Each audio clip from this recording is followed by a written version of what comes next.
Olá, comunidade Paz e Bem da Pós TV 247, dos canais amigos, incluindo o canal do Sejus. Eu sou Carla Pavão, o Felipe Albani aqui conosco, coordenador do Sejus, e nós continuamos o estudo da Revista Espírita de 1859. Hoje nós vamos falar, peraí, deixa eu pegar aqui a minha cola, senão eu falo o título errado, do Boletim da Sociedade Parisiense de Estudos Espíritas. Tudo bem, Felipe? Tudo bem, Carla? Muito bom estar aqui com vocês. Muito bom dia para todo mundo do canal Paz e Bem, galera do Sejus, galera do canal 247. E estamos aqui para falar um pouco, como dizer assim, ó, plantão, né? Aquela coisa assim. O pessoal já acha que vem aquele plantão, antigamente tinha lá aquele som da máquina de escrever, alguma coisa assim, mas a gente vai um pouquinho mais sério, que é o Boletim da Sociedade Parisiense de Estudos Espíritas. E o que a partir dessa edição de agosto de 1859, Kardec passou a colocar em cada número o relato das sessões do mês anterior, como uma forma de informar as pessoas sobre a rotina da própria Sociedade Parisiense de Estudos Espíritas, e isso ajuda também a gente a entender um pouco da rotina de Kardec, de que forma as reuniões aconteciam. Havia momentos em que ninguém conhecia, e é claro que isso despertava uma imaginação. Como é que deve ser uma reunião espírita? Apesar de hoje a gente ter aí, especialmente pós-pandemia, que praticamente todas as casas passaram a funcionar em ritmo virtual, a gente tem aqui a oportunidade de entender como isso era no tempo de Kardec. Então, ele diz que esses boletins dariam apenas um ligeiro resumo dos trabalhos e da ata de cada sessão. Então, na época ainda tinha ata. Hoje, as atas, enfim, quase não existe. Acho que nós estamos um dos poucos que fazemos atas, né, Carla, nas reuniões mediúnicas, mas que a gente também pega aquilo que Kardec nos colocou. Então, ele começa com uma reunião, e as reuniões realmente eram às sextas-feiras. A gente começa com a reunião particular do dia 1º de julho de 1859. Ele começa com um assunto administrativo, que é a admissão de um determinado senhor, que era um membro correspondente na cidade de Bordeaux. Entre outras coisas, o adiamento até mais amplas informações do ingresso de 2 membros titulares, além da designação de novos 3 comissários para as sessões gerais, e, a partir daí, leitura da ata e dos trabalhos da última edição, da última sessão.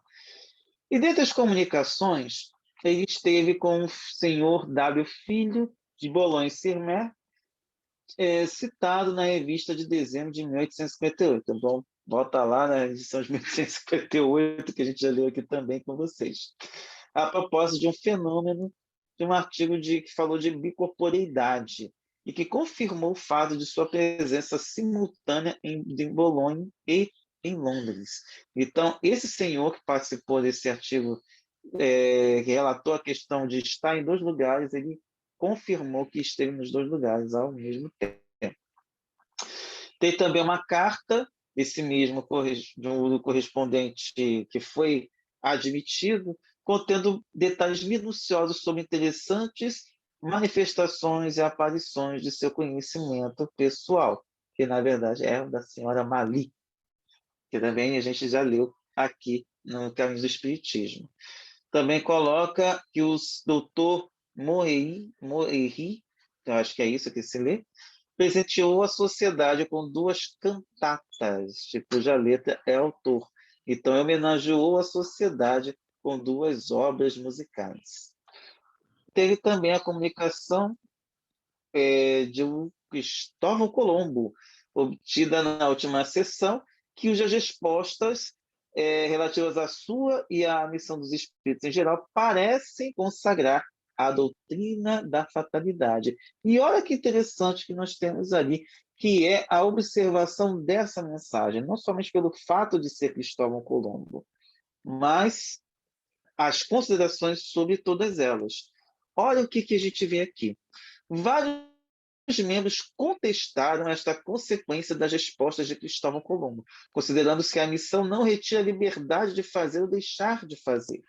O homem não é fatalmente impelido a fazer tal ou tal coisa.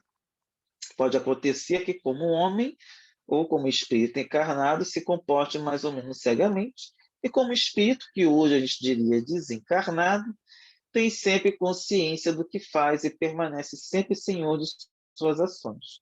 Supondo que o princípio da fatalidade decorresse das respostas de Colombo, não seria a consagração de um princípio que, em todos os tempos, tem sido combatido pelos espíritos, já que realmente a gente é contra essa doutrina da fatalidade. Em todo caso, seria apenas uma opinião individual, ao contrário que a gente vê de muitas pessoas do movimento espírita, que simplesmente disse o espírito, Deus do céu, o espírito disse, digamos amém. E aí nós vemos que os espíritos, os participantes estão ali conversando e vendo se essa mensagem tinha alguma validade interessante ou não. E aí, continuando. Ora, a sociedade está longe de aceitar como verdade irrefutável tudo quanto dizem os espíritos, porque sabe que eles podem se enganar. Um espírito poderia dizer muito bem que é o Sol que gira em torno da Terra, como muita gente acha, né, os terraplanistas aí, e não o contrário. O que não seria mais verdadeiro pelo fato de proceder de um espírito. Então, podemos ter espíritos terraplanistas também. Tomamos as respostas pelo que elas valem. Nosso objetivo é estudar as individualidades, seja qual for o seu grau de superioridade ou de inferioridade, e assim adquirimos o conhecimento do estado moral do mundo invisível, não emprestando nossa confiança às doutrinas dos espíritos, senão quando elas tocam a razão e o bom senso, e quando nelas encontramos verdadeira luz. Quando uma resposta contém erros evidentes ou é ilógica, concluímos simplesmente que o espírito que a deu se encontra atrasado. E lembrando que muitos se colocam, às vezes, em umas condições de achar que estão superiores, tentando nos enganar. Então, é por isso que é interessante essa abordagem. E Kardec encerra essa parte dizendo que, quanto à resposta de Colombo, de modo algum implicam a fatalidade. Tem também a parte de estudos, dentre outras coisas, causas do prolongamento da perturbação de um espírito chamado Dr. Glover, evocado a 10 de junho. Também há perguntas sobre as causas da sensação física produzida sobre o Sr. W. Filho de Bolonha pelos espíritos sofredores. E também perguntas sobre a teoria da formação dos objetos materiais no mundo dos espíritos, tais como vestimentas, joias, como também a gente conversou aqui, especialmente quando estudamos o livro dos médiuns. Houve também a evocação de um oficial superior falecido em Magenta, que é a segunda conversa, perguntas sobre certas sensações de além-túmulo, e também se propôs que o Sr. S e se evoque o Sr. M, desaparecido há um mês, a fim de saber se está vivo ou morto. Interrogado a respeito, São Luís diz que tal evocação não podia ser feita, que a incerteza reinante sobre a sorte desse homem tem um objetivo de prova, e que mais tarde se saberá, pelos meios ordinários, o que de fato aconteceu. Então a gente vê que nem tudo a gente pode perguntar aos espíritos e nem tudo eles, ou podemos perguntar, mas nem tudo eles têm condições ou permissão para nos responder. Na semana seguinte, dia 8 de julho, vai estar escrito aqui como sessão geral, novamente leitura de ata e trabalho das sessões anteriores, melhor da sessão anterior, e vem as comunicações. Leitura de 2 comunicações espontâneas obtidas pelo senhor R, membro titular, sendo uma de São Luís, encerrando conselhos à sociedade sobre o modo de apreciar a resposta dos espíritos, e outra de Laminé, que seriam publicadas na edição de agosto de 1859. E ele lê a notícia sobre o diálogo com Paris e os convulsionários de Saint-Médard, que certamente também já estudamos em O Livro dos Espíritos. Também comenta que o Sr. Didier, membro titular, presta contas das curiosas experiências por ele feitas sobre a escrita direta e os notáveis resultados que obteve. A escrita direta é quando aparece uma mensagem aí, sem que ninguém tenha pego caneta nem nada, simplesmente aparece em algum lugar. Dentre os estudos, teve a evocação do guia ou espírito familiar da senhora Mali, que é o que a gente também estudou em outro momento aqui nessa revista, e também a evocação do Sr. K, morto a 15 de junho de 1859, no departamento de Sarthe. Depois, na semana seguinte, uma nova sessão particular, a 15 de julho de 1859. sempre abertura com leitura da ata e trabalhos da sessão anterior, e depois, como uma sessão privada, assuntos administrativos. A pedido de vários membros e considerando que muitas pessoas estão ausentes naquela temporada, que afinal, se podemos lembrar, é o verão, na época que é 15 de julho era pleno verão na França, propõe o presidente, ou seja, Kardec, que de acordo com o uso estabelecido de todas as sociedades, seja fixado um período de férias. E o senhor C, depois, escreve para pedir a sua substituição motivada por novas ocupações que não lhe permitem assistir regularmente ao começo das sessões. Tem as comunicações, leitura da carta do senhor Jobard de Bruxelas e oferecendo à sociedade uma canção. Bonitinho, né? É uma pena que a gente não tenha acesso a essas canções hoje em dia. O senhor D revela, ou melhor, relata novos fatos de escrita direta por ele obtidos no Louvre e na igreja de Saint-Germain-de-l'Auxerrois. Deve ser isso. L'Auxerrois. Leitura também de uma carta endereçada ao senhor presidente a propósito do temporal de Solferino. O autor assinala vários fatos análogos e indaga se não haveria algo de providencial nessa coincidência. Essa questão já foi respondida na segunda conversa com o oficial morto em Magenta. Seria, aliás, objeto de exame mais aprofundado, porque, afinal, Kardec sempre pegava esses desafios e tentava destrinchar. Também referida a carta da senhora L, relatando uma mistificação de que foi vítima por parte de um espírito malévolo, que dizia ser São Vicente de Paulo, olha que ousado, e que enganou através de uma linguagem aparentemente edificante e por detalhes minuciosos que revelou a respeito de sua família, para em seguida induzir a enveredar por caminhos comprometedores. Então, a sagacidade que muitos espíritos se vestem. Reconhece a sociedade por intermédio da própria carta que tal espírito havia revelado sua natureza por certos fatos que não dariam margem a qualquer equívoco.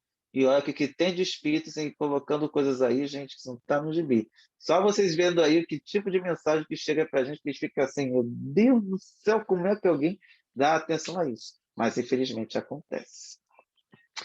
Dentre os estudos, problemas morais e questões diversas, sobre o método das boas ações, tendo em vista a vida futura, sobre as missões dos espíritas, sobre a influência do meio, do desejo de morrer, sobre os médios intuitivos, e também sobre perguntas sobre as visitas espíritas entre pessoas vivas, ou seja, nós nos encontrarmos no mundo espiritual, evocação do diácono Parry e também do falso São Vicente de Paulo, espírito mistificador da senhora L.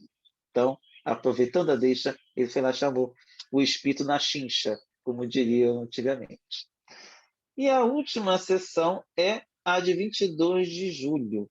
Novamente, leitura da ata e dos trabalhos da última sessão e as comunicações.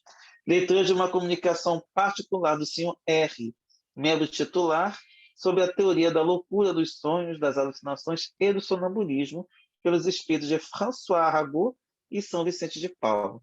Essa teoria é um desenvolvimento racional e científico dos princípios já emitidos sobre essa matéria e que também a ser publicada na edição de agosto. O senhor R. comunica um fato recente de aparição.